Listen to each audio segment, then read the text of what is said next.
So here's the project. I'm going to get this one in the shop and we'll get this thing resurrected. I have a lot of parts for this bike already.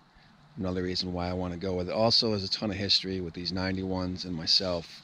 So let's get it in the shop. Before we bring the bike in, I need to get this place organized. I've got stuff everywhere, as you can see. Clean out this corner, get maybe a 5-tier shelf in here. Gotta address this corner, do something with that motor. This will be the focal point, get a workbench in here, maybe a welder right over there. So that's what I'm gonna be working on. Let's see how I make out. All right, we got the bike inside. I didn't get as much accomplished today in the shop, but it's looking better. As you can see here, we got a cracked right case. All kinds of shenanigans going on here. Zip tied clutch cable.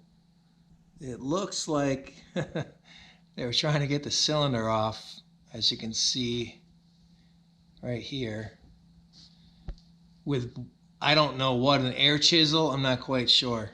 I mean, even the power valve arm area, they really destroyed that.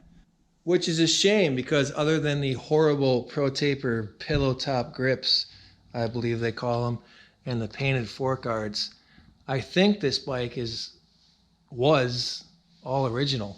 I say all, minus the items I just mentioned, and a uni air filter.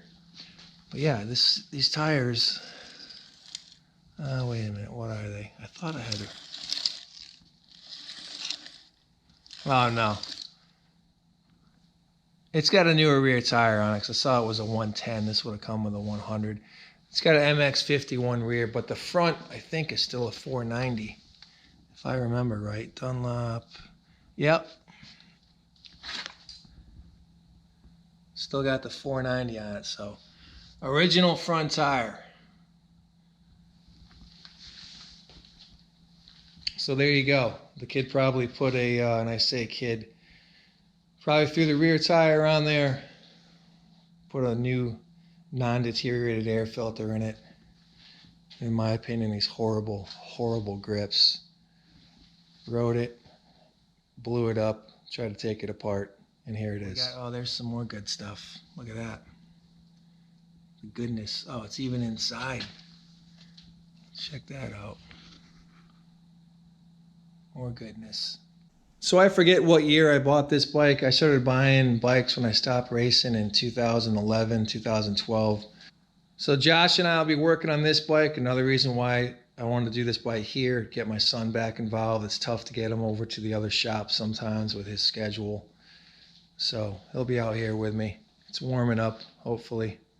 So look for some updates on this bike soon, you Suzuki guys. I know you're few and far between, but if you love your RMs, and I still love my RMs, this one's going to be sweet.